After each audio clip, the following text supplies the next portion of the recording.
We'll go ahead and call the meeting to order. It is 7 o'clock on the nose, so we'll go ahead and get started. Thank you all for being in attendance this evening. We will start with our traditional moment of silent reflection, followed by the Pledge of Allegiance. As we begin, I'd ask that everybody remember those in Western Kentucky. The town of Mayfield, Kentucky is no different than Buckhannon, West Virginia. It has about 8,000 people, and its town core, as well as most of the outskirts of town, were completely leveled by an EF4 tornado last Friday night.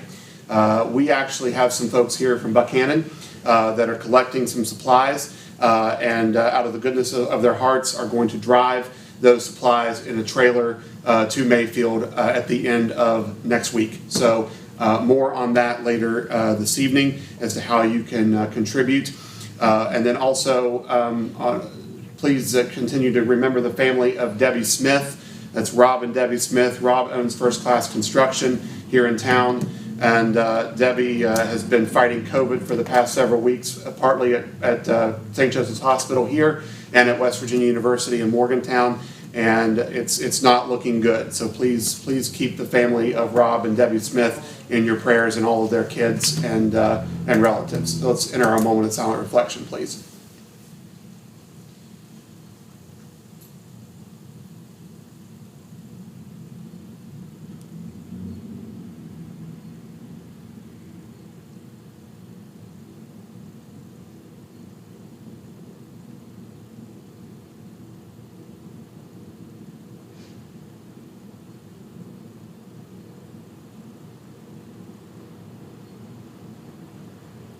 Thank you very much.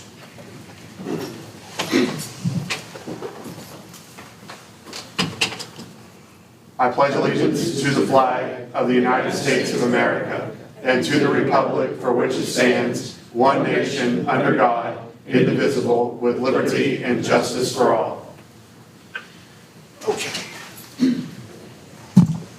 We have some recognized guests this evening that asked to be a part of our meeting.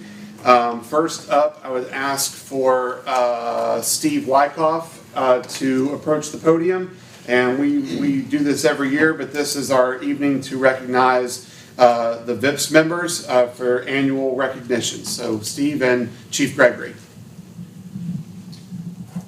How's everyone doing this evening? Good. Thank you for time this evening to speak.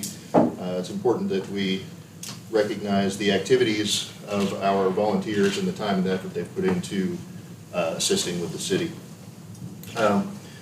In your packets, you should have the 2021 annual report for VIPS. And for those that have been here for a while, that report looks relatively the same as it does every year. So sorry that there's nothing new and flashy or anything like that in there, but it's good content. We began 2021 with 15 active members. We had 70 activations through the year, but we also gained 2 new members. So we currently have 10 active members as it stands right now.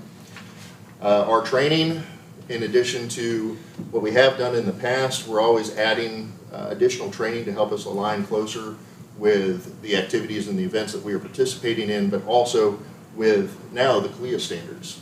So that involves some additional training as well, and of course FEMA and NIMS. As per usual, our training does cover ethics, basic medical, search and rescue, fire suppression, traffic and crowd management, MCI management, and other stuff. So there's quite a few training classes that are required for our members.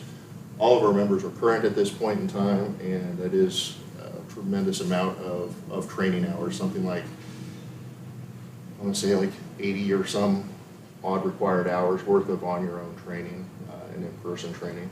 So, but there is a full list of training requirements and recommendations on page 7 and 8 of that packet. We still had some activity due to the COVID-19 pandemic that was going on. Our list of events that we normally help with, or that we helped with back in 2018, 2019, hasn't grown to what it has been, but it is definitely more than it was last year. We had 12 events that were postponed through the course of the year. but we did participate and assist with 136 public and private events.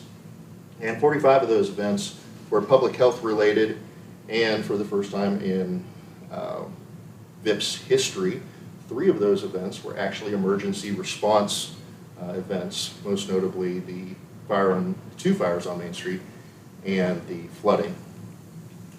So VIPS is a dynamic program, and as we go on through each year, you can see our activities are growing. We're encompassing more events, and we are assisting with emergencies as well.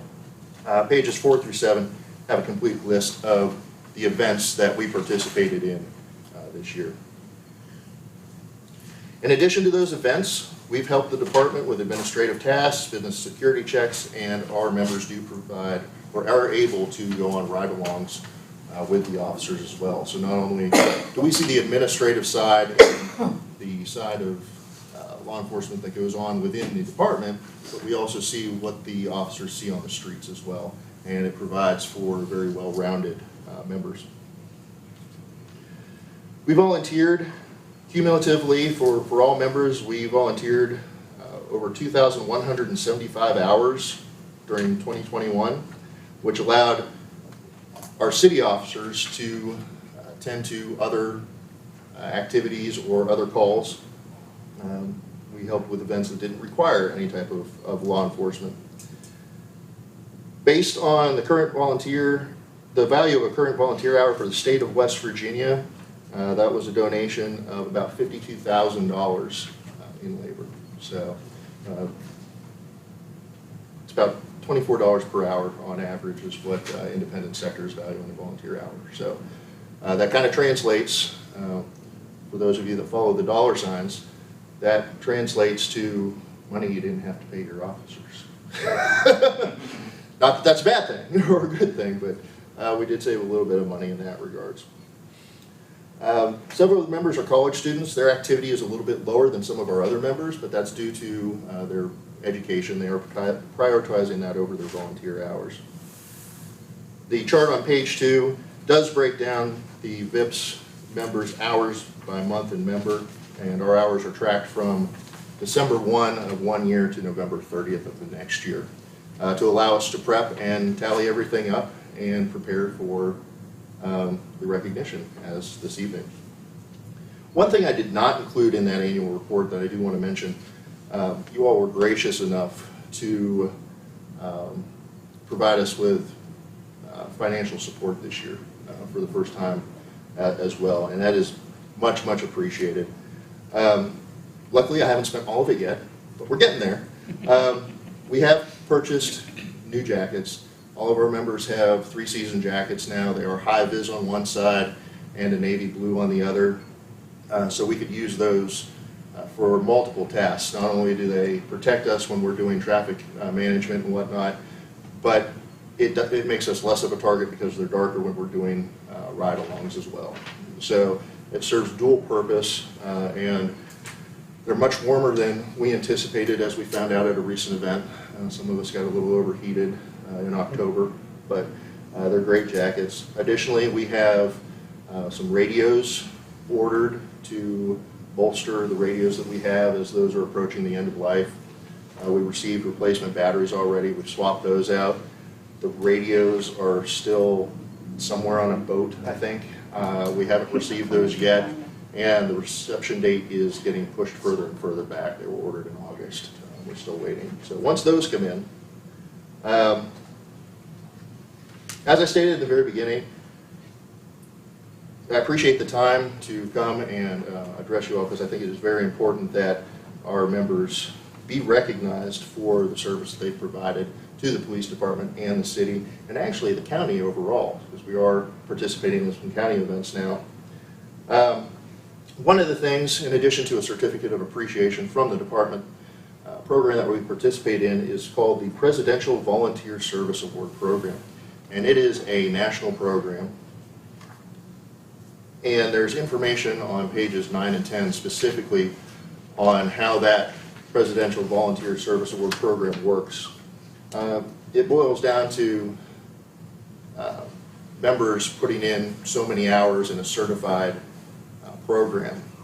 Matt was kind enough to certify the police department, and we recertify the department each year for this program.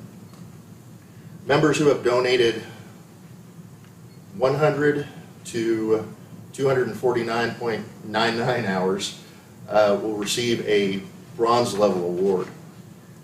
Members that have donated 250 to 499.99 hours will receive a silver level award, and those who have donated in excess of 500 hours in a year will receive a gold level award.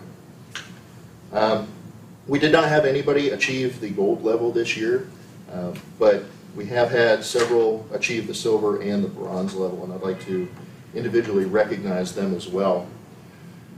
The package that we've chosen this year for the PVSA includes a signed letter of appreciation by the current sitting president, as well as a certificate indicating their achievement. And this year, instead of a lapel pin, we decided to go with a challenge style coin. So at this time, I'd like to go through those recipients, and I'd like to ask that Robbie stand up and help Matt recognize our members.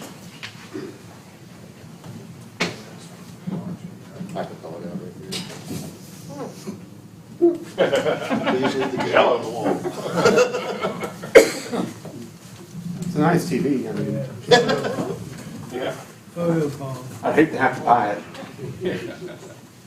You said you hadn't used all your money yet, so. Right? No, Rob.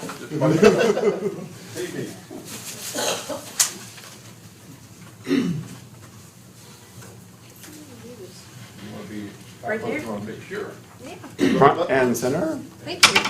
From the budget Stand up when you take standpoint, the photos. I will.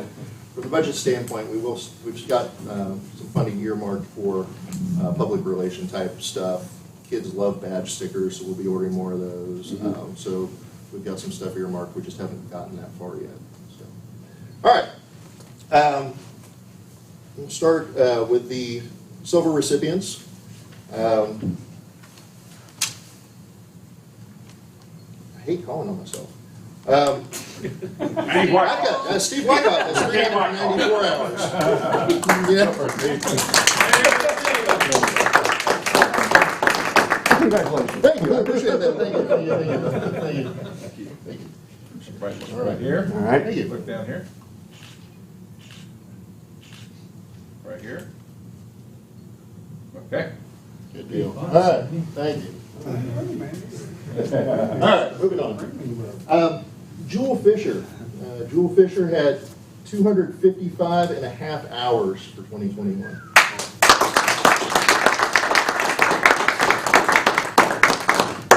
I don't know how. Math was never my strong suit, so.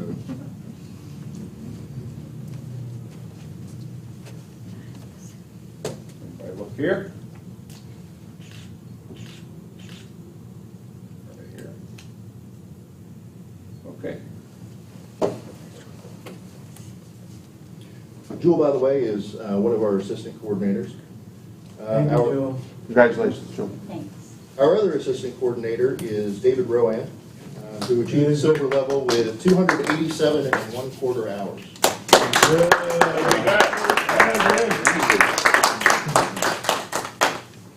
Sir? Thank you.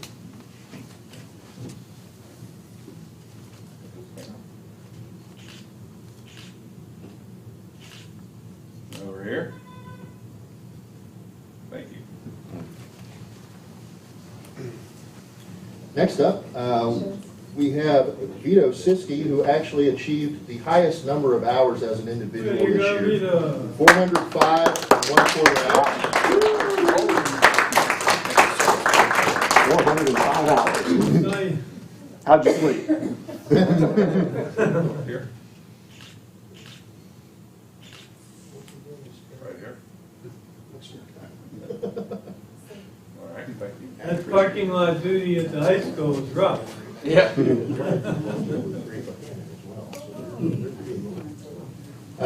Alan Nash is our task supervisor, and he clocked in with 267 and 1/4 hours. There you go. Wow.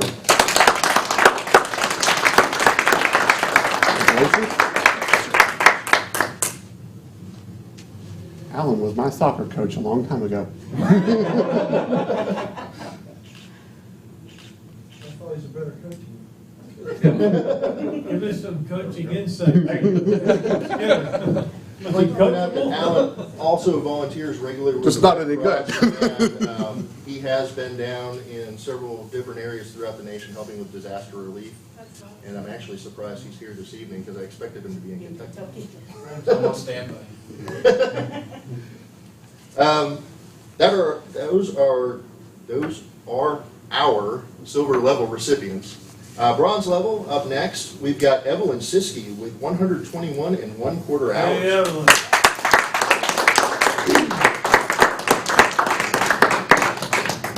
Congratulations.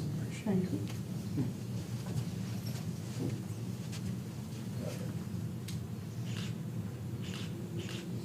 Up here.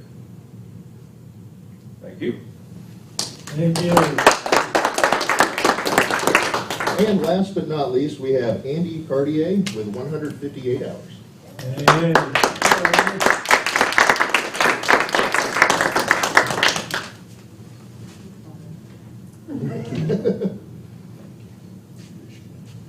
Thank you.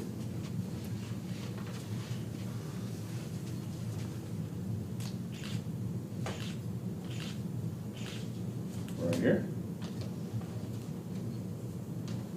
Thank you. Congratulations. Your camera does.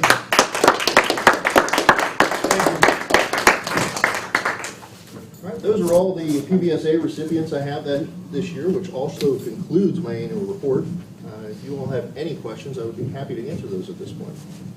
Just like to thank you all for your Yes. service and volunteer. I know, I mentioned, I saw Vito up at the high school doing that testing. He looked pretty lonely out in the parking lot and figured he was doing a pretty long shift. So, you know, all your efforts are appreciated. Thank you. Well, I know we said it whenever we had the accreditation presentation here, but a big reason why our city police department was accredited was because of the efforts of the VIPs. So we do thank you very much for all of the service you give to the community. Yeah. What I can say as well, I produced the Miss West Virginia USA and Teen USA pageant now here in Buckhannon, and the VIPs were a vital part of that being organized, both inside, outside, from the college to Main Street when we had the event at the Opera House. So thank you very, very much. You were very professional through the entire weekend. Yeah, I think we all thank you. I have one question. What was the year formally that this started? I can't remember. October of 2014. Okay. I can't remember the date of the exact Yeah. date of the first meeting, but it was mid to end of October. I think it was October 27th. Okay, I know it was in the 20s, yeah. So about over 7 years now. So And you've going been strong. very instrumental, Steve, working with this group. I think Absolutely. you should be singled Yeah. out. Well, for it's that. And thank you a lot. Yes. I wouldn't be able to do as well as I do without the efforts of the members. Right? It is a true team aspect, and you know, a great leader is assisted by a great team. Yeah. Is what it boils down to. So without their efforts, Well, you're definitely a good coach. There's no doubt about I that. appreciate that. And the 7-year overnight success. There you go. Exactly. Can he play soccer? No. No. That's too much physical activity for me. The original idea of VIPS was simply to provide administrative tasks and assist with traffic management, basically. We talked to OEM, Citizens Court Council, Community Emergency Response Teams, and we kind of adapted the CERT program to fit into a law enforcement program. Well, not enforcement, but you know what I mean.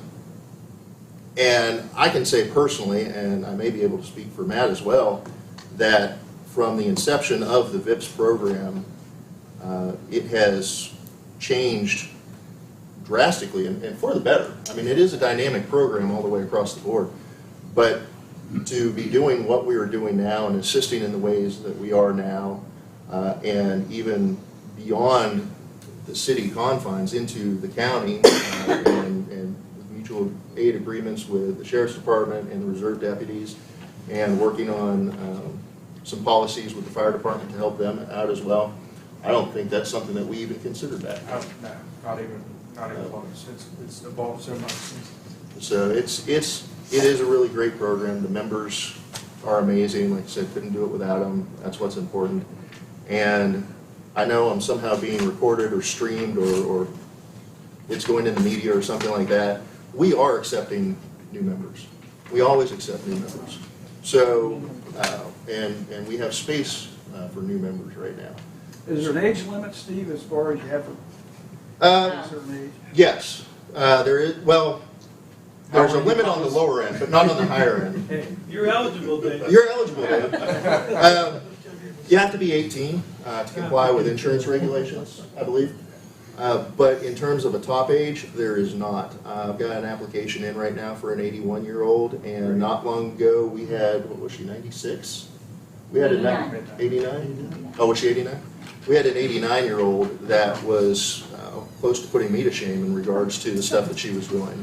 When I want to be her when I'm 89. Yeah, she didn't just do administrative tasks. No, she was standing out there during the parades and for the full duration and stuff like that. So I got to give her a lot of credit. Unfortunately, she had some health conditions that would not allow her to continue, but she was an amazing individual. So there is no upper age limit, but there is a lower age limit. The minimum requirements for helping out with VIPs are minimal. We only ask for 8 hours a month and attendance of at least one meeting, and there are 2 each month. So as long as you can do that, we'll keep you as an active member. So feel free to submit your applications. I can give you the URL if you want. Or stop over and see Tim. Yep. Again, thank you. Yeah, Thank thank you. you all Thank you very very much. much. Thanks Appreciate again, your time. everybody. Mayor, if I could, just on behalf of the police department to address VIPs real quick, I just want to extend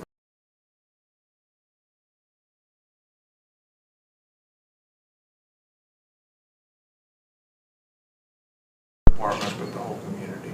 This really, truly is, and I've said this before, and I'll say it again, this truly is the embodiment of community policing and embracing citizenship for you all to step up and so freely give your time and your efforts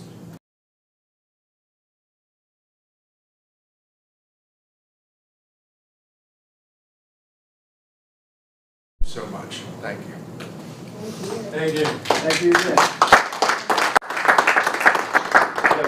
I'd like to ask Steve a question. How long ago was it that you counted? 1992. 1992. I started out with the Upshur County Emergency Squad and was active with them until 2005.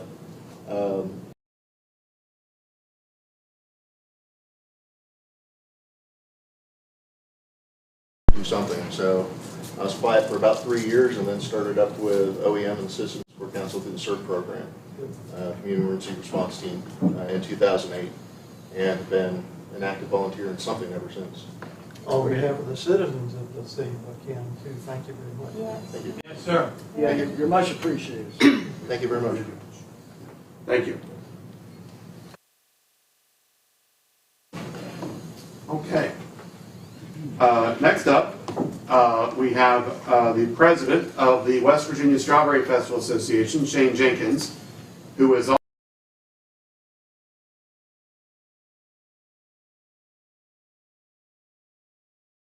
Thanks for being here, Shane. Yeah, no problem. Thank you all for having me. And thanks for having us back as the festival to give me another report. Before the VIPs get out of here, I want to extend a thank you from the Strawberry Festival to you all too. It's just the same as Steve said. I don't know how it would be possible without you all doing what you do. So we definitely appreciate you. It's like we have a whole nother group of board members when we have you all. So again, just thanks for everything you all do for us. On to my report, I don't really have a lot to give you all this evening, but I wanted to kind of let you know what was going on, at least right now for us. So again, just thanks to you all for having me this evening, and I want to say thanks to the city departments again for everything they do for us during festival time and all year round. The last time I was here followed an abbreviated festival. We kind of tried some new things out that we talked about, that we kind of brainstormed worked together on and put together, and I think it worked out really well. It was very successful for us. I think everyone enjoyed it. Since then, we had an early fall poker run in, I believe, late August, ATVs, and it was very successful. It was during the daytime, and after our daytime event, that thing has grown since its inception, and since then we have kind of tried thinking outside the box, because there are a lot of groups that put those things on, and we had a nighttime ride, which we were a little nervous about just as far as safety and kind of logistics of it, but it actually worked out really well. The only complaint that I heard was, I think it was like 25 degrees or something when it ended, so most people didn't get back till like midnight or after, so we had a lot of volunteers there that day helping us out, and again, just going back to that, it wouldn't be possible without them. So that went out really well for us. We had over 100 vehicles at that poker run, so it was a very successful event, something we look forward to doing when it's a little less cold, so I think it'll go even better then. So we do have that kind of on our agenda going forward for probably mid-summer or spring or so. And just want to give out a shout out to our sponsors from that as well. Obviously, it wouldn't be possible without them. We gave away a special edition City of Buckhannon Strawberry Festival rifle at that event, which we kind of had going. Donation, of course, would get you a ticket for that, so we were happy to be able to do that. We began planning in probably July or so, I would say, for an elimination dinner. And then when we had that uptick in COVID, we decided that probably wouldn't be the best thing, so we ended up canceling that. But that is on, again, our agenda for next year probably, if not in spring or summer. We constantly worked again on revising our bylaws and safety procedures and, of course, our financial standards. It seems like we've always got something that's changing a little bit, which is great to see because it seemed to remain stagnant for a while. We assigned a theme, and I believe this may be the first time this is being announced. Strawberry Flashback is going to be our theme for the 80th Festival in 2022. So we've already kind of brainstormed some ideas for how we can put that together and get a theme going around Buckhannon. Committees have started to get the ball rolling on 22, of course, and the 80th Festival. And just because I've gotten a lot of questions myself, we are planning for a full festival right now. And yeah, we feel the same way. And kind of to bounce off of that, it doesn't have to be decided now or anything, but we would like to meet with you all how we did last year. Sure. So just get with me and we'll figure that out however we need to. Just kind of bounce some ideas around like we did before. I think we kind of started those discussions in mid to late January, so yeah, probably shortly after the beginning of the year. That'd be perfect. If you want myself and maybe Randy or CJ, we can come to the first meeting in January and we can talk, or you can come to us, whatever you want to do. Yeah, whatever works. Just we want to keep the dialogue going. So. Okay. Yeah, whatever works for you all, we'll make it work. Looking ahead, like I said, we'd like to meet with you all. We have lots of work to do, but we're excited to continue our work for the festival and the community. Just excited to get things going. Looking forward to having our first full festival in about 3 years now. So just want to say thanks to you all again, and thanks to the VIPs again. That's all I have. Sounds good. Thank you. Yeah, I think you're right, because when we've talked about some other events in May, I think that is. I think it's usually second or third week. Yeah. So. Didn't mean to put you on the spot. No, you're fine. You're fine. Yeah, they canceled the basketball game last night and one tomorrow. Go to minutes. The end is here. Well, thank you for coming and giving us an update. We will be in touch right after the holidays to start on what we can do to help, and so that'll be good. But Sounds good. And thank you for your service to the city and the residents as a firefighter. No problem. Thank you all. I appreciate it. Thank you. Have a Merry Christmas. You too. Merry Christmas, guys. Same to you, and Happy New Year, too. Thank you. I need to announce something very quick that has just come to my attention, and the media may want to catch this. The festivities that were planned for Saturday night at the city park That is the tree lighting ceremony and all the work that Robin Simons and her group and Jody Light and others have been putting together. That is being postponed until Thursday. And the reason for that is that the forecast for Saturday evening is a 90+% chance of heavy, steady rain and wind, and nobody wants to be out in that. Temperature's supposed to fall like crazy overnight and into snow showers potentially on Sunday morning. So that date for Thursday, go back out of May, go back to December here, will be the 23rd. So we do not have a council meeting that night, so the city council is free. So please mark your calendars, and Beth, if you wouldn't mind to pass that along to my Buckhannon so that we can get the word out on that, and if maybe we can put a little press release together. But due to weather, that is being postponed until Thursday, the 23rd. So the Saturday evening event is being postponed. So I just got that message from Robin and Jody. I've been corresponding with them about the weather, so wanted to let everybody know that. So we'll look forward to that on Thursday evening. Okay, back to our regular scheduled programming. Jerry Arnold is not feeling well today and does not have a traditional report, although I do want to let folks know that Upper, thank goodness, as far as Latham Street and North Spring Street, our contractor is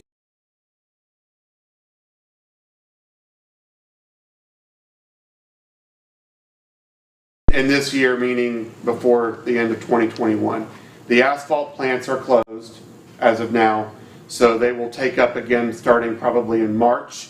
So we're told that street will be the first one to be paved in March of next year, whenever the asphalt plants open back up. So I want to let folks know that who live in that area. I'm sorry. I know we're all sorry.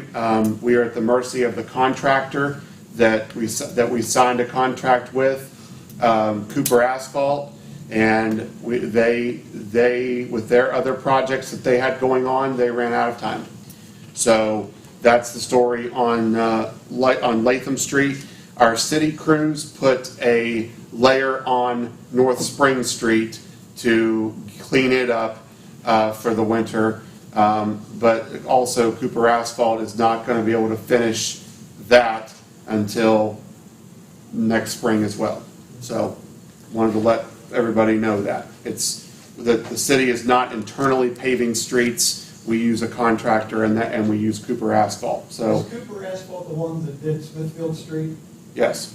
Well, they did a poor job. They did a really poor job of paving that. Well, More rolls and everything in it.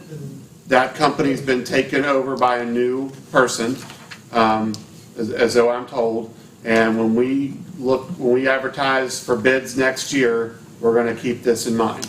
So, but that's the story with the streets. So, okay. But wish Jerry well and see him back here next week. So we will go straight to our finance director, Beryl Jenkins. Good evening. Hello. Hello. Hi, Amy. Okay, my report is fairly short, so won't take me too long. Balances for your enterprise funds for November 30th, 2021. Waste Collection Board, money market checking, $905,994. Your CD and savings is $58,536. We also have a letter of credit that we maintain, and it's still there for $64,000. We have to do that for the leachate, the old landfill. We have to keep that letter of credit on there. Water Board's money market and checking, $397,447. Their working capital and savings accounts, $871,842. Sanitary Board money market and checking, $627,756, and working capital is $457,191. The Stormwater Fund is $150,195. We just infused it with that second part of the budget from general fund of $75,000. So it's ready to go when spring gets here. The roof on City Hall is, if it's not complete today, it's very, very near completion. They're just putting the flashing around the top. In case you see other activity here at City Hall, they're working on the foundation stucco and the doors that need to be replaced. So we have some more work going on at City Hall, and it's looking really good.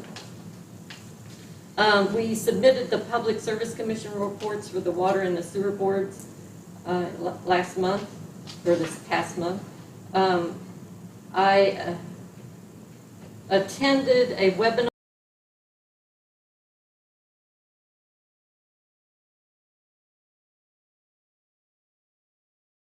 January 1, 2022. Expedia will be responsible for collecting the hotel motel taxes for online bookings. So if there's Airbnbs or bed and breakfasts out there that are going online, those will be collected through them. I'll send you the code on that in an email so that you can read up on that if you want to. The bills in your packet, the ones worth noting to be approved tonight, we've got $20,500 past protection. It's for a phase 2 of the sprinkler system at the theater. $4,000 to United Sound and Electronics. It's the down payment on the sound and video equipment for this meeting room right here. $1,025 for Sierra Association Consultants for asbestos project design at the City Hall roof. We have asbestos on this side of the roof. $4,790 to Citizens Bank first payment on a new fire truck. And I believe they're going to inspect that this weekend. That'll be coming here